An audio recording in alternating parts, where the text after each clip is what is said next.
বিসমিল্লাহির রহমানির রহিম। আসসালামু আলাইকুম। সাবহর এই যে গরুটা দেখরা, এটা হয়তো কুরবানির জন্য এই গরুটা বিক্রয় করা হবে।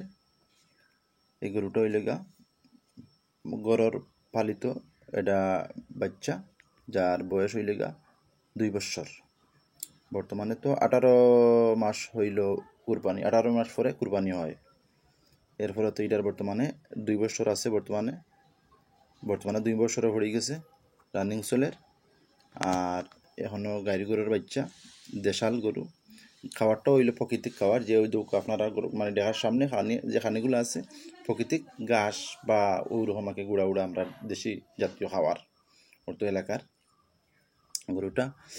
আর হয়তো এলাকা এই যে একটা গরু আছে যেমন হলাম ইঞ্জেকশন দিয়া বা ফিট বা ওটা খাওয়াইয়া, কিন্তু এরকম কোনো কিছু নাই। নির্ভেজাল গরু, নিরুগা আপনারা নিতে পারবা, নিরুগাভাবে পাইবা, নির্ভেজাল কোনো ঝামেলা ছাড়া। মানে হয়তো এই দেখাটা পাইবা আপনারা একবারে কম মূল্যে, দাম একবারে সীমিত মূল্য হিসাবে। গরুর পালিত গরুর লাগে হয়তো মনে করেন গরুর লইয়া বেচলে এই গরুটার আবার দাম থাকে বেশি।